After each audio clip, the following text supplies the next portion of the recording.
We're here today with the current men's national hill climb champion, Andrew Feather, and we're going to talk through his amazing hill climb bike.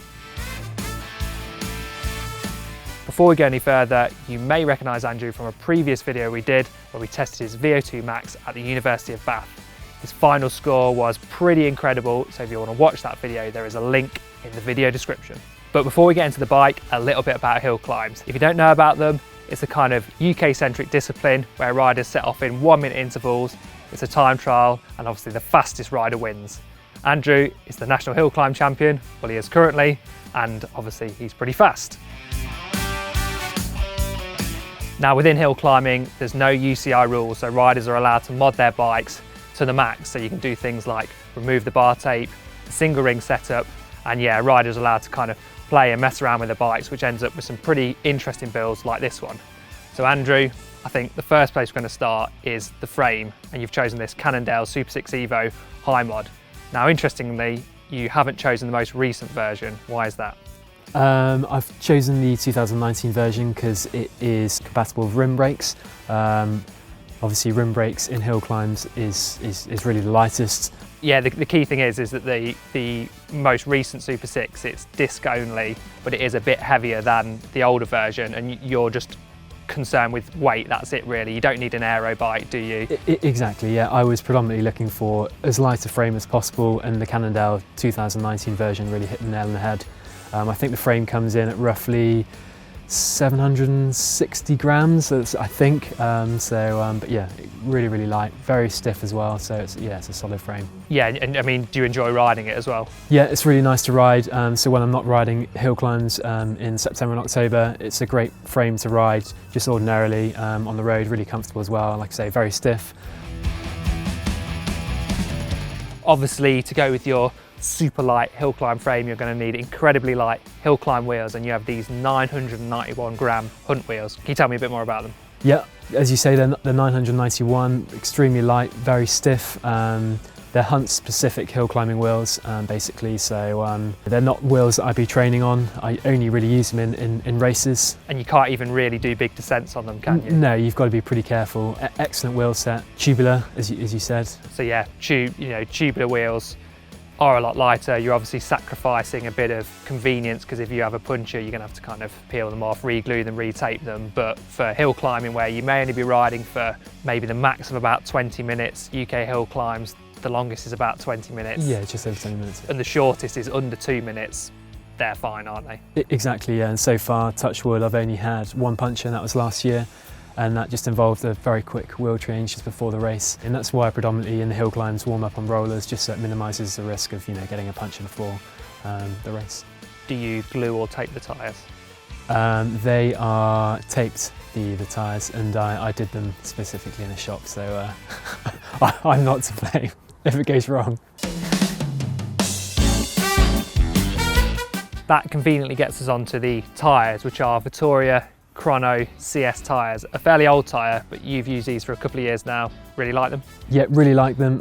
Extremely light. I think the tyres, each tyre comes in at 165 grams. Minimal puncture protection, but I suppose that's one of the risks you take when you're trying to get the bike as light as possible. And the width? Width of the tyres are 22, so really narrow. And they also have latex tubes, don't they? They do, and they're cotton wool basically. So I think again some weight is saved on the walls of the tyre basically being cotton. Onto the group set. This group set is a bit of a mishmash of loads of different brands. I can tell you what I see here. I see SRAM, Shimano, Rotor, Power to Max, Sea Bear, and Wolftooth. So a few different things. Can you talk me through, I guess to start with, why you chose the SRAM E-Tap gears? The SRAM E-Tap gears, I really like the fact that it's really a minimalist design, so you haven't got any wires going through the frame. The bike actually did come with Dura-Ace Di2, but I decided to swap the group set and put the SRAM E-Tap on. Also, it's slightly lighter than the Di2, I think, as well, so that's why I chose that. And much to Shimano and SRAM's annoyance, you found that using a Dura-Ace cassette with a SRAM rear mech shifts okay? Shifts fine, yeah, really good. And then we're on to Sea Bear, Jockey wheels and bottom bracket. Yeah. And that's kind of ceramic bearings. Ceramic bearings, and I have noticed a bit of difference actually. especially when you just do that with the crankset. It's really super nice, and that's a marginal gain, isn't it? It is a marginal gain, but yeah, it's definitely a nice to have. And interestingly, you've gone for probably not the lightest option, but you explained to me that a very stiff option, and for you putting down a lot of power, that helps, and that's the Rotor Crank with the Power 2 Max power meter. Exactly, yeah. So the Rotor Crank set, extremely stiff, which I really like, and it is really light as well. Perhaps it's not the lightest, but yeah. And I've used Rotor for the last few years. I used their 3D Plus for the last 2 years, and that was a really solid crank set. So yeah, this is now the Rotor Altu. I don't know how to pronounce that. Let us know in the comments. And 172.5. 172.5. I've never done any variations actually with the crank length. I've always just stuck to the bog standard 172.5. Whether that's a good thing or a bad thing, I don't know. Seems to work. Yeah, it seems to work. So. And yeah, Power 2 Max power meter as well. Yeah. Again, I like having the ability to know what power I'm doing on both the left and the right foot, and Power 2 Max allows you to do that. So although yes, it's not the lightest option, you've just got that extra data, I think, to look back at, once you've finished a ride. I'm familiar with how it works with the installation as well. It's pretty simple to put in. You just basically take out the spider of the crank and replace it with the power meter. Now, here's something that might shock you a bit. If you think you're a legend riding your 39 tooth in a ring up a climb, thinking you're crushing it, Andrew has a wolf tooth 44 tooth chainring which he rides up very steep climbs. Can you explain why?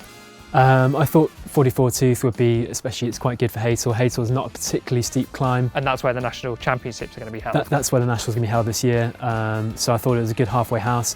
Last year I started on a 46 tooth chainring for the hill climbs, and I found that far too hard, especially last year, which was a really steep hill of maybe 14% average. So yeah, the 44 I think is the best option really for the hill climbs, and it's coupled with the 28 rear sprocket as well. So yeah, it's a good gear ratio for the hill climbs, I think. Sounds pretty big to me.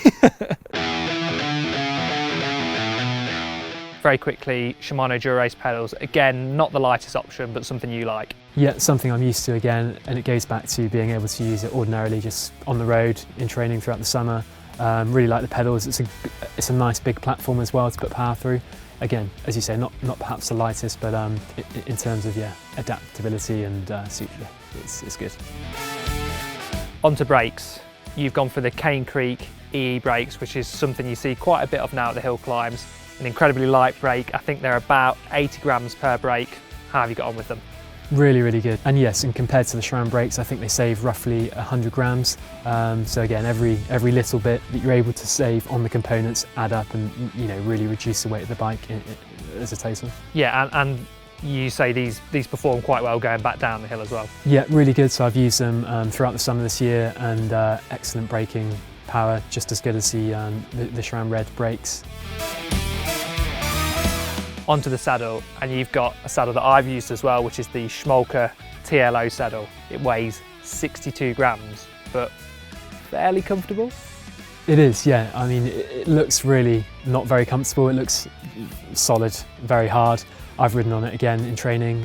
It's always funny, the first comment someone says when they see the bike is the saddle it must be really uncomfortable, but in fact it's not. Often you'll find that the harder saddles are actually more comfortable, I think. Yeah, and there's the big cutout in it, isn't there? And the kind of nice scoot, which sort of helps a bit, I think. Yeah, and it took a bit of time to get used to it because the saddle's quite short in length. So the saddle that came with the bike that I initially rode with, I think that was perhaps 20 or 30 mil longer, and it does make that difference. So yeah, it's just getting used to the kit really. The seat post is from a German brand called MCFK. Now, it's a bit of a funny size, isn't it? It's the 25.4 size which you get on Cannondales. Yes, it is, yeah. So it's specific size to Cannondales, so it took a bit of shopping around, particularly for the seat post, because there's, to get that size right. But it is very light, isn't it? But it is very light. I think the seat post comes in at around 120 grams. So again, a big saving really from the standard kit that came with the bike. And you want a very accurate torque wrench, don't you? Because the torque values on these super light carbon components are quite low. Yeah, I think the torque for the Seatpost, for example, is 5 to 6 Newton meters. So yeah, you've got to be careful with tightening things up. And the stem is also from MCFK. That's a 100mm model. It is, yeah. So again, extremely light. I think the stem comes at around 89 grams. Big saving in terms of what you get for a standard alloy stem. Do you find it stiff enough? Really, yeah, I find it really stiff. The angle is almost identical to what the angle was with the original setup. Does the job basically. Onto the handlebars. These are from Shimano, the same brand who do the saddle. Yeah. They are incredibly light, aren't they? I think it's something like 142 grams. Yeah, ridiculously light, and they are specific as well. What I've done, because the bike initially came with Di2, and as I said, I swapped it to the SRAM Red. So just have a bit of flexibility in the event I ever go back to the Shimano Di2. I've got an internal cabling wire, so that added on 10 grams. So I could have in fact got even lighter. Got even lighter. And a really trick component I've spotted that you may not be able to see is the carbon fibre Shimano bar plugs.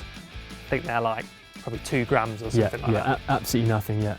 But somewhere I have seen, which you probably could save some weight, but you haven't yet, is the Garmin Mount. I reckon you can get a bit lighter one there, but it works for you, doesn't it? Yeah, and I like being able to see the Garmin up front, especially because I'm predominantly riding out the saddle in the hill climbs. So it's just the vision really down is a lot easier.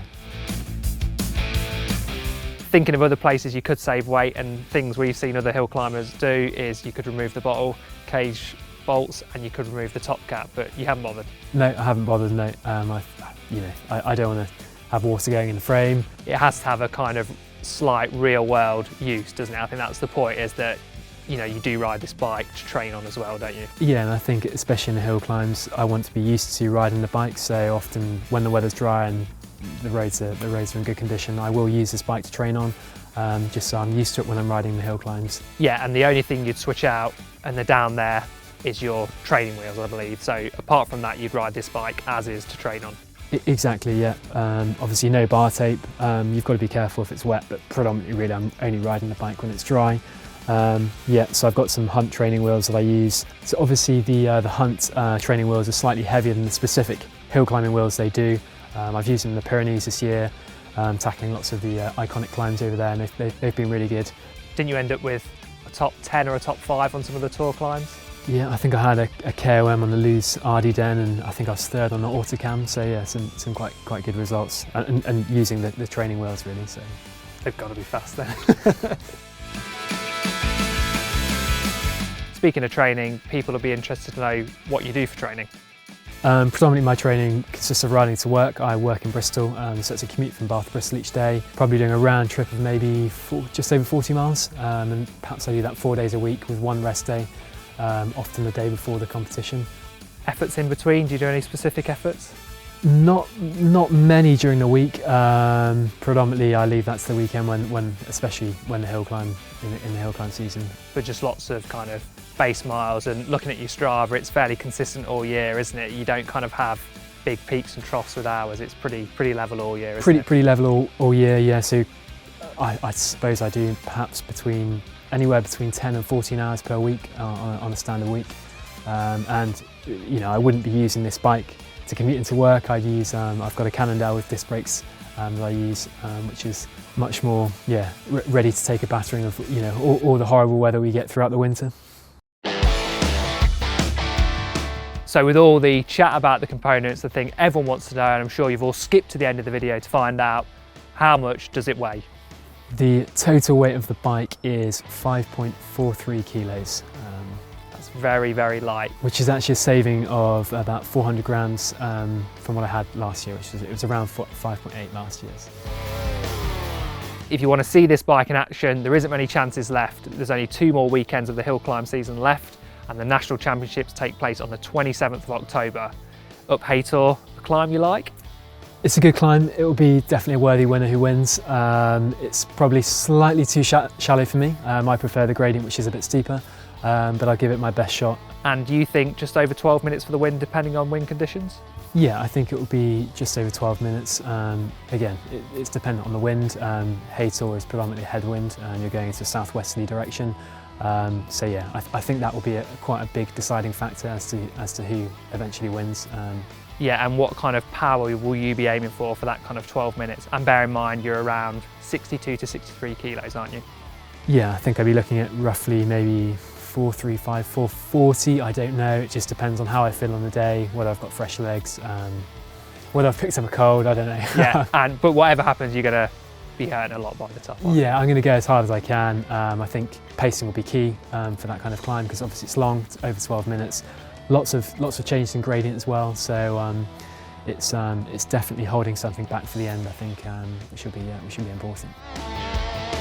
So there we have Andrew's super lightweight, super fancy, hopefully super fast hill climb bike. If you have any questions for Andrew about the bike, leave those in the comments. And as always, don't forget to like and subscribe and click the little bell button so every time we upload a video, you get a notification. Bye!